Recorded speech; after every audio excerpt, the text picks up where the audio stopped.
Nos encontramos aquí en el Palacio de Carondelet, en sus interiores, y vamos a conversar en los siguientes minutos con el canciller de la República, Ricardo Patiño.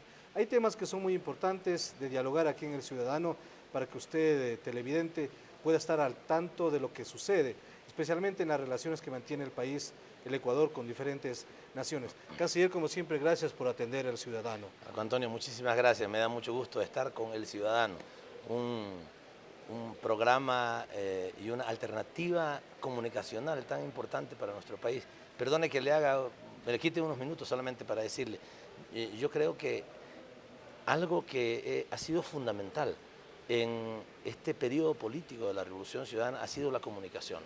Y una comunicación veraz, una comunicación objetiva de las cosas que pasan en nuestro país. La podemos ver en El Ciudadano permanentemente, en las distintas maneras de manifestación del ciudadano. Yo por eso me siento muy contento de poder estar con ustedes y saber que la ciudadanía va a tener una información objetiva, pero también contrastada, porque ustedes lo hacen. Y otra vez gracias por invitarme. Invíteme siempre. Yo estoy Muchas gracias, canciller. Uno de los temas de las últimas semanas en América Latina tiene que ver con la presencia de los Estados Unidos. La pregunta que le voy a hacer va en ese sentido. ¿Será que Estados Unidos se vuelve a acordar de América Latina, de lo que está sucediendo cuando muchas veces se habló que era el patio trasero y que no le ponía toda la atención del caso? Y le pongo dos temas específicos. El uno, sin duda alguna, lo relacionado con la presencia del embajador Nam en un acto político de la Unión Nacional de Periodistas por el Día de la Libertad de Prensa. Y el otro, este pequeño conflicto que se ha originado en Venezuela con el Perú y algunas circunstancias de los países suramericanos. ¿Cuál es su criterio? A ver, en primer lugar, preocupados por una declaración del Departamento de Estado, el secretario de Estado de los Estados Unidos, cuando manifestó que en una declaración ante el Congreso norteamericano, que América Latina era el patio trasero de ellos. Nosotros pensamos que ya por lo menos en las declaraciones no lo dirían, y tal vez se le haya salido a él, pero lo dijo, y eso es lamentable. Por otro lado, sí hay que hacer notar la posible preocupación de los Estados Unidos por lo que pasa en América Latina. También es lamentable que en el anterior periodo del gobierno del presidente Obama esto no hubiera tenido mucha atención. Somos la región más cercana a ellos y sin embargo América Latina tuvo muy poca preocupación por parte de los Estados Unidos. No sabemos si es para bien o para mal, pero esa es la realidad. Estados Unidos tiene una presencia internacional en muchos otros lugares y desgraciadamente con América Latina, como alguna gente dice, ha securitizado la relación, o sea, la ha convertido en una relación, ayúdame a evitar que entren drogas a mi país. Bueno, ellos tienen que preocuparse también de la demanda, ¿no? Pero en mucho ha habido un reclamo de América Latina, especialmente de América Central. Por favor, queremos tener otro tipo de relación. Nosotros no solamente somos cuidadores, no solamente somos policías para evitar que pasen las drogas donde ustedes, o para que pasen personas que van irregularmente allá. Yo creo que es importante que Estados Unidos comprenda ese llamado de atención. Después hablaremos del llamado de atención al señor Nam, pero ese llamado de atención, América Latina no es un grupo de países que tienen policías y que pueden cuidar el tráfico de drogas. América Latina es la expresión de una nacionalidad diversa, de millones de personas que vivimos aquí, que sentimos aquí, que tenemos unas relaciones tremendamente importantes con el mundo, que tenemos unas economías importantes, que estamos creciendo de manera considerable, que tenemos una sociedad que quiere vivir en condiciones distintas. Parece ser que esa no es la visión que Estados Unidos tiene de nuestros países. En algunos casos nos ve como, insisto, como cuidadores de fronteras y en otros casos tal vez como mercados a los que se puede llegar. Pero la visión que se tiene que tener de nuestros países debe ser distinta. Y por último, respecto al tema del señor Nam, debo decirle que fue un error que le hemos hecho notar al señor Nam el día de ayer. Él no puede participar en actos políticos, peor actos políticos públicos, puede conversar con quien quiera, tiene libertad de hablar, de conversar con los políticos de oposición del Movimiento País, con cualquier persona, tiene toda la libertad de hacerlo. por supuesto, respetando nuestra soberanía y respetando la institucionalidad de nuestro país. No se puede pasar de eso. Pero lo que no puede es participar en actos públicos de la naturaleza en el que él participó. ¿Y qué le dijo el embajador? Él manifestó, él creía que ese no era un acto político, pero yo he insistido con él en que Estados Unidos sigue siendo el mismo país que yo siempre he conocido, desde hace muchos años. Tiene organismos de información, de inteligencia, suficientemente dotados de capacidades como para haberle dicho a él a dónde iba. No olvidemos además que la UNP invitó a muchos embajadores para que fueran y todos prudentemente no asistieron. El único que asistió fue él. Y si hubiera sido el caso de que es difícil de pensarlo, que no tuvo información previa, cuando llegó tenía que haberse dado cuenta. O sea, estaba en un acto político. Las caricaturas que estaban ahí no eran caricaturas por la libertad de expresión, eran caricaturas contra el gobierno. No solamente contra el gobierno, contra el presidente. No solamente contra el presidente, eran ofensivas contra el presidente. Diplomáticamente, ¿cómo se puede llamar a esta reunión? ¿Un llamado a atención? ¿Un ultimátum? ¿Una conversación? Yo quisiera llamarle una conversación aclaratoria, nada más. Nosotros hemos aclarado que aquí no aceptamos injerencias respecto a las políticas públicas ecuatorianas, nuestra política de defensa de la libertad de expresión, porque eso hay que decirlo. Nosotros en este país sí respetamos la libertad de expresión, pero más allá de eso, nosotros no solamente respetamos la libertad de expresión, sino que la promovemos.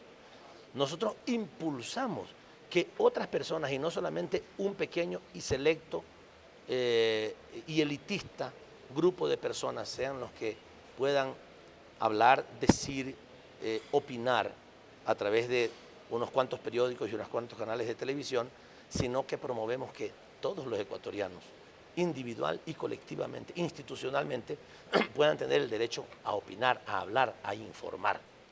Otro tema que es importante y que tiene que ver sin duda con la relación de Ecuador con los países hermanos de Sudamérica, especialmente con esta relación con el Perú, una relación que ha significado un acercamiento notable, han participado gabinetes, los presidentes se han reunido varias veces, es decir, casi una relación fructífera como nunca antes en una relación bilateral entre ambas naciones. Sin embargo, sin duda se ha visto opacado por este incidente, inicialmente doméstico, que ya llegó a extremos diplomáticos, el incidente del embajador Río Frío con dos ciudadanas peruanas. ¿Está zanjado el tema ya una vez que ambos gobiernos se ponen de acuerdo para retirar a sus embajadores? ¿Hay algo más en este punto? Yo creo que no, yo creo que está zanjado. Ciertamente fue un asunto personal en el que lamentablemente estuvo involucrado nuestro embajador. Hemos visto la información y nos queda claro que él no tiró la primera piedra, él fue agredido. No queremos ahondar más en el tema, simplemente decir que siendo un asunto personal que pudo haber escalado por las interpretaciones distintas de nuestros gobiernos sobre el mismo hecho, nosotros tuvimos el cuidado, con las instrucciones del presidente Correa y con mi relación personal y diplomática con el canciller Roncañolo de Perú, logramos en muy pocas horas que eso no escalará más allá. Y eso es muy bueno porque en primer lugar revela la preocupación, la valoración que tiene el gobierno de Perú por la relación con nosotros y que tiene el gobierno del Ecuador por la relación con el Perú. O sea, es evidente, porque si no tuviéramos tan alta consideración y valoración de la importancia de esa relación que tenemos, que la hemos construido con tanto cuidado y además con tanta rapidez, podríamos haber dicho, bueno, nuestras interpretaciones sobre el hecho son distintas, pues vámonos a la pelea. Podría haberse producido expulsión de embajadores, ese tipo de cosas. Y felizmente por ese diálogo tan intenso que tenemos entre las cancillerías, se logró. ¿Cuántas veces dialogó con el canciller? Yo creo que por lo menos 5 o 6 veces al día, durante esos días, 5 o 6 veces al día. Lo llamaba él en su casa, él me llamaba en la mía, hasta en la madrugada. Pues. Pero teníamos que cuidar la relación y lo logramos. O sea, en muy pocos días logramos terminar con el tema y está zanjado absolutamente. En los próximos días vamos a nombrar embajadores, tanto Perú como el Ecuador. Esperamos que sea ¿Será simultáneo el anuncio? No es necesario que sea simultáneo. A lo mejor lo hacemos por razones, digamos, para que se vea más bonito. Lo podemos hacer simultáneamente, pero hemos acordado que ambos países haremos nuestro mayor esfuerzo para que lo más pronto posible tengamos embajadores en ambos lugares. Cuestión de días entonces. Yo creo que es cuestión de días o de muy pocas semanas, porque de todas maneras tenemos que analizar los nombres, la disponibilidad de la persona, el tiempo, etcétera, ¿no? En los próximos días, y para poner en contexto este tema que es muy importante, se va a reunir en Cochabamba, en Bolivia, los miembros de la CIDH. Van a tomar varias decisiones que Ecuador, usted canciller, en diferentes foros internacionales ha liderado. Obviamente, bajo la decisión del presidente Correa y la Revolución Ciudadana. Se van a tomar decisiones importantes, pero primero hablemos de la gira que va a realizar usted por 4 países. ¿Cuál es el objetivo? ¿A qué países va? ¿Cuándo inicia? ¿Y qué se va a topar en esa gira? Bueno, vamos a tratar algunos asuntos. Uno de ellos, y bueno, por las relaciones bilaterales hay temas estrictamente bilaterales, ¿no? Pero uno de ellos es el que tiene que ver con la CIDH y otro tiene que ver con esta conferencia que hicimos entre países latinoamericanos respecto a nuestra relación con las transnacionales.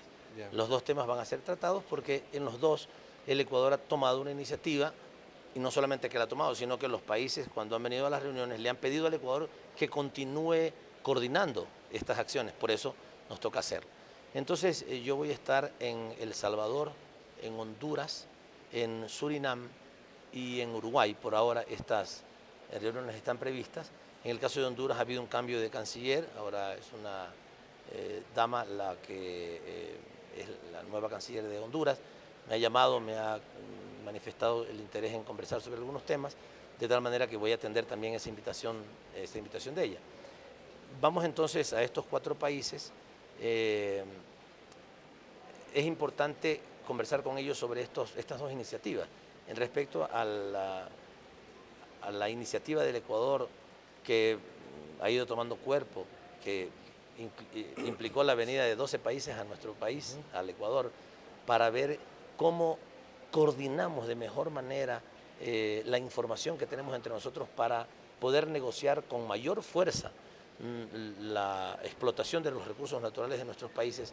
Cada vez esto va tomando más cuerpo, va siendo más importante para países con quienes hablamos, incluso con los que no vinieron, que les estamos contando esta iniciativa. La creación del observatorio, la creación de un comité ejecutivo para dar información permanente, para cruzar información permanente, la posible creación de espacios jurídicos o de asesoramiento jurídico conjunto y la conformación permanente de una conferencia entre los países suscita mucha atención entre los países hermanos, de tal manera que en algunos casos de países que no asistieron a esa reunión, les vamos a invitar para que puedan venir, en el caso de Surinam. Es decir, va a haber otra reunión acá en Ecuador. No, la siguiente reunión va a ser en Caracas. En Caracas. ¿Ya? ¿Se tiene previsto una fecha? Está previsto que sea en julio. Ya. ¿Ya? Y es importante porque esta primera ya nos permitió tomar una decisión. Ahora, después de tomar esa decisión, vamos a implementar eso. Después de la cita de Guayaquil se reunieron los presidentes en la OEA, los cancilleres con la presencia del presidente Correa. Esto es un asunto que necesita ir cuajando con un poco más de tiempo. ¿Por qué? Porque tenemos una institucionalidad. Esa institucionalidad se llama el Sistema Interamericano de los Derechos Humanos. Existe una corte, existe un instituto y existe una comisión. La comisión tiene relatorías, tenemos una serie de críticas a esa comisión, aunque también reconocemos el papel histórico importante que tuvo. Que se tomó en su determinado momento. Por supuesto. En la historia. Sin embargo, hemos criticado lo que últimamente está pasando. Ahora, el tema de las relatorías, están discriminadas unas relatorías con relación a otras. Y ahí que hemos descubierto, y lo quiero comentar porque me parece que hay que hacer una autocrítica al sistema. ¿Qué es lo que ha sucedido? Cada año he comenzado a revisar cómo es que se constituyeron estas relatorías.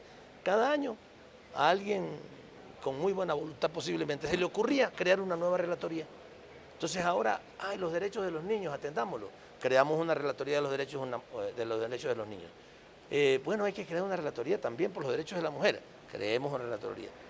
Pero hay observadores de los derechos humanos que a veces son perseguidos. Creemos una relatoría por ellos. Fantástico, linda la idea. Bueno, ¿y cómo funciona? Eso nunca se acordaba. O sea, se acordaba crear la relatoría y no se acordaba qué financiamiento iban a tener, cómo iban a funcionar, qué plan tenían, nada. Y simplemente existían las relatorías. Por eso se provocó esta tergiversación que el presidente Correa la ha criticado tan duramente, porque la única relatoría que tenía personas interesadas en impulsarla, que eran normalmente las grandes cadenas de medios de comunicación, a esas le consiguieron plata, le buscaron personal, Claro, programas, especial todo, con su y le pusieron además el nombre de administración. especial. Además de eso, y las otras eran relatorías de tercera categoría que realmente no han podido hacer absolutamente nada. Porque no puede hacer funcionar una relatoría. Creo yo que ha sido una actitud equivocada, creo que hemos actuado. Y nosotros también, digo, porque finalmente nosotros hemos estado en esas reuniones de la OEA, en donde normalmente llegas y te dicen, aquí hay estas 50 resoluciones que te la plantean para que la firmes, y esa la conversaron entre algunos burócratas, por ahí firmas esas cosas, no tienes chance de revisar. Esa es una dinámica, yo diría, muy vieja, anquilosada, que es como que la gente, tengo que poner algo nuevo, ponga un párrafo más. Ya. Incluso yo me encuentro muchas veces con los diplomáticos de la Cancillería que me dicen, pudimos poner otro párrafo. Yo les digo, ¿cuántos párrafos más, hermano? Cada vez es un párrafo más. Podemos hacer las cosas bien. Y eso es lo que ha pasado con las relatorías. Bueno, me estaba aportando un poco del tema de lo principal. ¿Cuáles son los temas principales que estamos tratando? Hay un tema que es una incoherencia tremenda. El presidente Correa lo ha dicho permanentemente. ¿Cómo puede ser que la sede de la Comisión Interamericana de Derechos Humanos esté en la capital de un país que no ha ratificado el Pacto de San José? En eso estamos conversando ampliamente con los países, como conocen, Costa Rica ha ofrecido su país para ser sede. Ya hay muchos países que han manifestado. Es decir, no únicamente o necesariamente debe ser Buenos Aires o Argentina. No, es que hay que aclarar una cosa. En algún momento escuchamos que de la Cancillería de Argentina había el interés de esto, pero realmente ellos nunca lo ratificaron. Costa Rica es un firme candidato. Costa Rica es un firme candidato porque lo ha planteado, y ya en Washington, en la reunión de la OEA anterior, ya muchos países nos pronunciamos al respecto, y hay muchos otros que también están... ¿Se tomará la decisión en Cochabamba? No, en Cochabamba no se puede tomar porque las decisiones formales se tienen que tomar en la OEA. La de Cochabamba es una reunión preparatoria, en donde 24 países, que somos los países realmente parte de la convención, queremos ponernos de acuerdo para luego conversar también con los otros países, lo que podamos ponernos de acuerdo, y avanzar a alguna decisión que se tendría que tomar necesariamente después en Antigua, Guatemala, en la ciudad de Guatemala, del 4 al 6 de junio. Correcto. Por eso, entonces, este es un tema. Y el otro tema también es muy importante, es el tema de las candidaturas. Hay un candidato ecuatoriano, Hay un candidato ecuatoriano, Eric Roberts. Hay 3 puestos que hay que llenar y hay 6 candidados. De esos 6 candidatos, uno de Estados Unidos, y está México, Perú, Ecuador, Colombia y Brasil. Se elegirán 3. Hay que hacer mucho lobby. Se elegirán 3, sí. Estamos conversando también, por supuesto, pidiendo el voto por nuestro candidato. Y el otro tema que nosotros hemos anunciado que vamos a hacer es, vamos a contrarrestar, vamos a develar las enormes falencias del informe de la Relatoría Especial de la Libertad de Expresión del 2012, que acabó de salir hace pocas semanas, en donde, informe en el que se acusa al Ecuador de un montón de cosas absolutamente falsas, sin utilizar fuentes confiables, incluso ni siquiera se mencionan. Ahí se dice, hemos escuchado que ha pasado tal cosa, en algún periódico dijo tal cosa. ¿Qué tipo de informe es ese? Si las relatorías se constituyen justamente para confirmar las cosas, porque se dicen, uno puede decir, parece que están afectando o violando los derechos humanos de tales personas en tal país. La relatoría tiene que ir a ver, ¿es cierto o no es cierto? No es para decir simplemente se ha escuchado tal cosa, casi como una cosa de chisme. Allí nosotros seremos muy firmes. ¿Van a responder puntualmente? Puntualmente. ¿Cuándo van a responder? Estamos elaborando un documento que vamos a presentarlo en Cochabamba para hacerle notar a los países hermanos las tergiversaciones tan grandes que ha tenido la Relatoría Especial de la Libertad de Expresión de la CIDH, y vamos a plantear entonces a partir de eso qué decisión tomaremos en la reunión en la Asamblea General de Guatemala. Es decir, ¿hasta dónde se podría llegar, o diplomáticamente, digamos, si la relatoría presenta un informe que ya el gobierno ha dicho muchas veces que es falso y ha demostrado sus argumentos, el contrapeso sobre estos temas puntuales, pero ustedes presentan ya la respuesta oficial ante los cancilleres en Cochabamba, pero ¿qué decisiones se toman después? Eso depende de los cancilleres. Hay dos ámbitos, el uno es el legal y el otro es el político. Ya. O sea, legalmente estamos analizando qué consecuencias puede tener eso para la relatoría especial de la libertad de expresión, porque uno no puede escribir cosas y no ser responsable de lo que dice. Entonces, legalmente estamos analizando las disposiciones, las normativas de la OEA respecto a este tema para saber qué implicaciones legales puede tener. Pero lo otro es político. Puede ser que haya determinadas implicaciones legales, o sea, la posibilidad de que por ejemplo, se le llame la atención a la relatoría o la posibilidad de algo más grave, y lo otro ya es la decisión política de los cancilleres que estén dispuestos a llevar adelante una consecuencia tal, o a lo mejor pueden ser 2, 3 consecuencias. Tú sabes, cuando alguien hace algo incorrecto, bueno, puede tener esta y esta consecuencia. Bueno, serían los cancilleres los que pueden decir cuál es la decisión final que se tome, pero nosotros seremos muy firmes en reaccionar ante esta enorme tergiversación que la Relatoría de Libertad de Expresión ha tenido respecto a nuestro país. En esta parte final, temas muy puntuales. Usted ha sido recontra que ratificado, como dijo el presidente de la República en el conversatorio en la ciudad de Guayaquil. Después de llevar la diplomacia ecuatoriana a estos niveles, ¿cómo se siente usted cuando el primer mandatario sostiene eso? Muy honrado, pues, o sea, no solamente por tratarse del presidente de la República, sino especialmente por tratarse de un presidente de la República tan reconocido, tan querido en el país y fuera del país. Yo diría que en muchas latitudes del mundo entero. Y además por ser mi amigo, o sea, recibir, porque además entre amigos no nos solapamos cosas. Y Rafael Correa no es de los que dice, porque es mi amigo lo ratifico. Me siento muy honrado, por supuesto, muy contento. Usted va a recibir Sename como parte de la Cancillería, pero ya no va a tener comercio exterior. ¿Cómo analiza esto? Bueno, en el caso de Senami, ha habido, todavía esto entiendo que está por definirse, vamos a ver cuál es la decisión final que se toma, esa lo tomará el presidente. En algún momento se conversó, y creo que el presidente ha ido decidiendo ya en función de eso, que la institucionalidad del Senami es mejor que esté incorporada en la institucionalidad de la Cancillería a efectos de lograr un mayor nivel de coherencia, de compatibilidad entre las funciones. A veces se producían como sobreposiciones. O duplicidad de esfuerzos. Duplicidad de esfuerzos. Y entonces, todavía, te digo sinceramente, tengo que acabar de conversar con el presidente sobre cuáles son sus disposiciones al respecto del asunto. Y si es así, pues bueno, asumiremos. Es una carga muy fuerte, es muy fuerte. Pero bueno, si hay que hacerlo, hay que hacerlo. En el caso del comercio exterior, había una laguna que nos comenzamos a dar cuenta ya desde el año pasado, cuando hablábamos con los sectores productivos.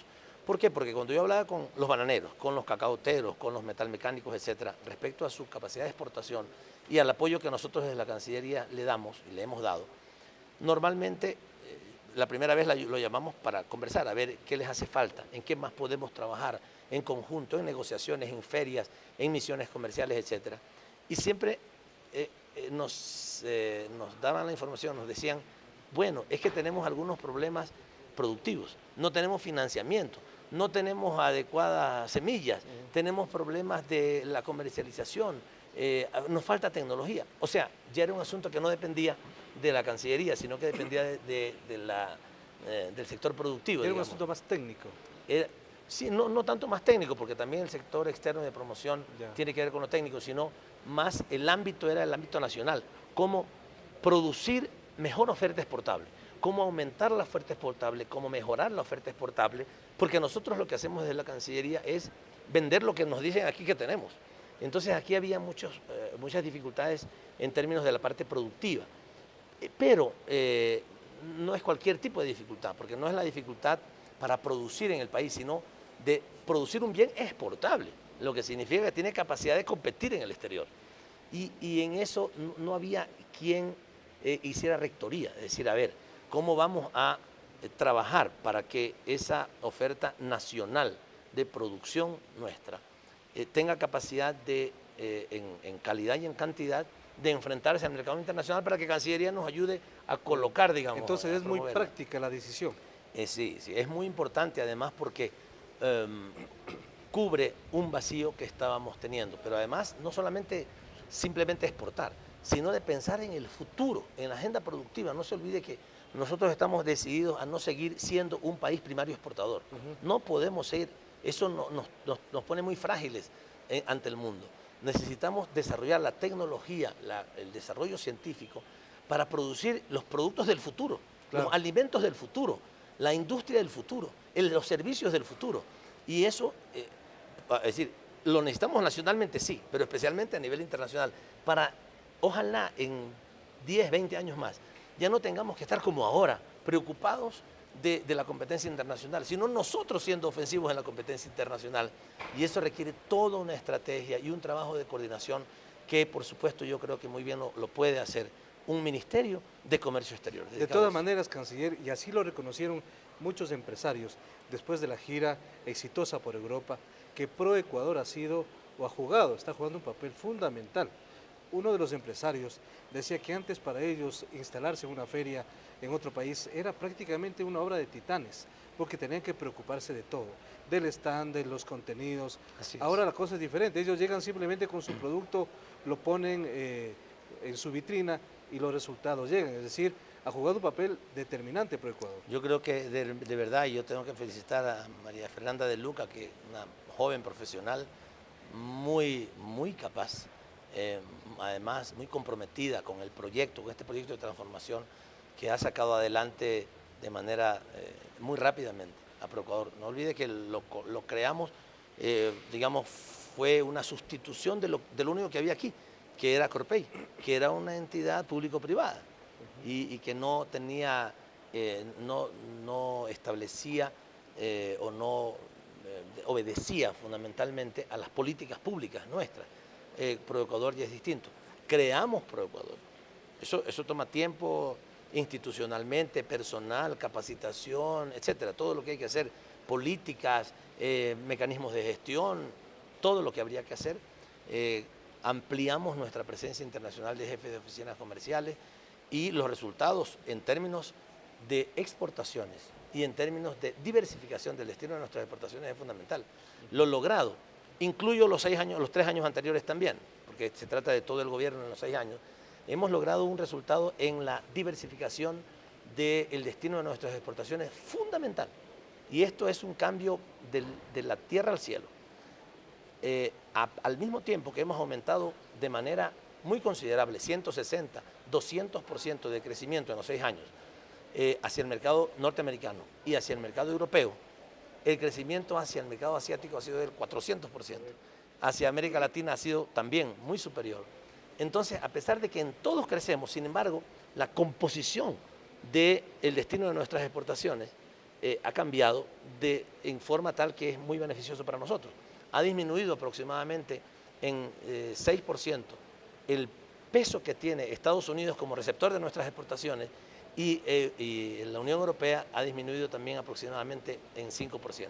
En aproximadamente un 11-12%, la Unión Europea y Estados Unidos han disminuido su peso en la canasta de las exportaciones ecuatorianas, aunque quiero aclarar e insistir, no han disminuido las exportaciones allá, han aumentado y muy considerablemente, mucho más de lo que han aumentado otros países vecinos.